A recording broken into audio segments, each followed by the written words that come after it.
Hello, this shall be my review for The Gray Man. It's on Netflix. If you have Netflix, I do recommend giving it a watch if you haven't seen it yet, because it'll be more fun to talk about the movie once you have seen it. But if you do want my general thoughts on it before we really get into it, I do recommend giving this a watch, and that's pretty much all I'm going to say before we get into spoiler territory. But also, if you don't know, it's directed by the Russo brothers, which did the Avengers movies, Infinity War, Endgame, and of course The Winter Soldier. And it stars Chris Evans and Ryan Gosling, and let's talk about it. So anyway, without further ado, shall we begin? So I didn't know what to throw in the background, so I just threw Captain America: The Winter Soldier, because in my opinion it's one of the best films that the Russo brothers have ever done. But before we get into it, I do want to let you know this will be a spoiler-filled talk, because there's a few things I want to talk about that are pretty much just completely spoiler territory, and I feel like it's one of the best parts of the film. So just letting you know, this will be a spoiler-filled talk, and that's your warning. So anyway, let's get into it. In my opinion, this is very much a by-the-books like action film, but that doesn't make it bad whatsoever, because I feel like that's really what gives it its potential, because there's so much going on in this movie, but in a fun way. Ryan Gosling is pretty much the agent that you send to go take out the biggest threats and all that, but then they end up getting turned on him, and he ends up becoming the one that they're hunting down and all that. So it's pretty much, like I said, a by-the-books action film, and the one that they send in there to hunt him down is Chris Evans' character. And I gotta say, Chris Evans is probably having a ball in this film with what he's doing. He is over the top. He is just running his mouth non-stop, and you could tell when he went for it, he's like, oh, I'm gonna have fun with this, because he's a villain. Most of the time he plays an action hero and all that, so seeing him play this different style character was actually really fun to enjoy. And he ends up Ryan Gosling's character ends up befriending this guy that takes him in, because we do have a few flashbacks in it, and I believe it's by the actor Billy Bob Thornton. I could be wrong about that. If I am, let me know down in the comments below, but I'm almost definite it's him. And he ends up taking him under his wing, teaching him how to fight and all that, because he was in jail and he was just gonna do jail time till he died. So he ended up giving him a purpose and all that, and then the company ends up screwing him over, and then they end up kidnapping Billy Bob Thornton's character. So it becomes a whole ordeal with Chris Evans' character trying to hunt down Ryan Gosling. For the performances, I feel like they both do great in it.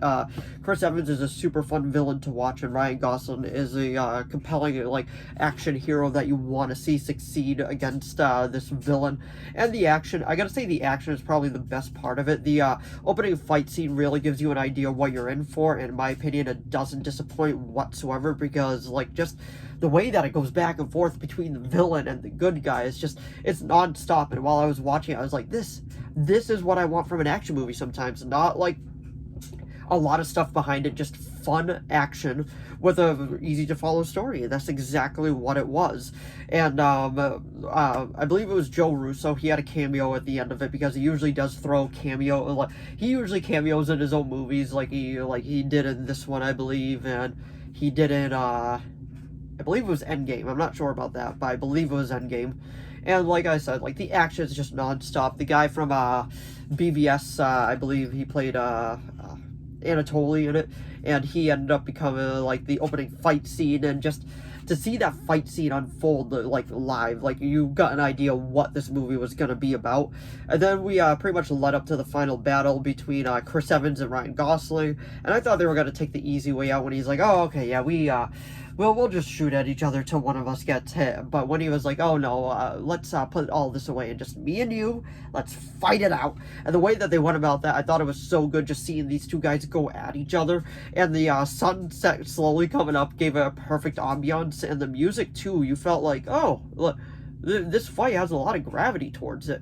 And then they went at it for a little bit, and like I said, the fighting was so cool, but it eventually ended with Chris Evans getting shot by the girl, the one that had to work for him. And I was like, oh yes, I like that, because he was pretty much just at her throat the entire movie, telling her, okay, this is what we're gonna do, this is how we're gonna do it, and you're gonna listen to me. And that's pretty much what happened. And then she ended up turning on him, and I was like, yes, that is how it's done. Don't let him walk all over you. And it was so well done. And then Ryan Gosling ends up cleared his name the best he can. He ends up taking care of the girl because I don't know why I'm a little foggy on this, but I do believe Billy Bob Thornton's character does die at the end, but I could be wrong, but I'm yeah, he does. He ends up, he has a grenade, and then, Chris Evans' character comes up to him, and he's like, son of a, and then he explodes, and then he ends up taking in the girl and, raising her as his own, because he practically was. So I gotta say, it's a very fun movie. It's a very solid movie. If you're going into this, Netflix movie just expecting it to be, like, just a straightforward action film, that is exactly what you'll get, and I am super happy with it. Like, I didn't go in expecting it to be, like, this very complex thriller. I knew it was just going to be a fun action ride, and the Russo brothers gave me exactly what I wanted to. I think they do Marvel films better, absolutely, but was it still a fun film nonetheless? Absolutely as well. So if you've seen it, let me know what you think of it down in the comments below. Did you love it? Did you hate it? Did you think it was just okay? Because I honestly thought it was a really well done movie for what we were given, because when you're watching Netflix films, you know you're not going to get anything like super complex. You're just going to have a good time with it. That seems to be just their general feel with all of them. And on a scale, I would probably say it is a solid 7 out of 10 for me, because it is just a fun film. There's no other way to describe it. Is it my favorite film of all time? Absolutely not. It's probably not even in my top 20 favorite films of all time, but it is still a very good watch nonetheless. So anyway, that was my review of The Gray Man. So if you enjoyed this video, please give it a like and a subscribe so I know to keep making more of these. If you have any video requests, please leave them down in the comments below. I'll do my best to reply. If there are video requests, I will be making them as long as it's in my capability. Right now, the only one I have to do is a complete Marvel collection, well, a complete Marvel movie, like, ranked. That's about halfway done. Like, I'm still trying to decide what should go where, because there's so many good movies and there's only a few meh ones in my opinion. And if you saw The Gray Man on Netflix, let me know what you thought of it down in the comments below. Did you think it was great? Did you think it was just okay? Did you think it was terrible? And let me know what you thought of the performances. Do you think Ryan Gosling did a good job? Do you think Chris Evans did a good job? Because I personally feel like it was super fun to see Chris Evans play a villain role versus always the hero. So that was a cool little different style that we got to see from him. But anyway, thanks for watching as always, and I'll see all of you in the next video. Bye! Yeah.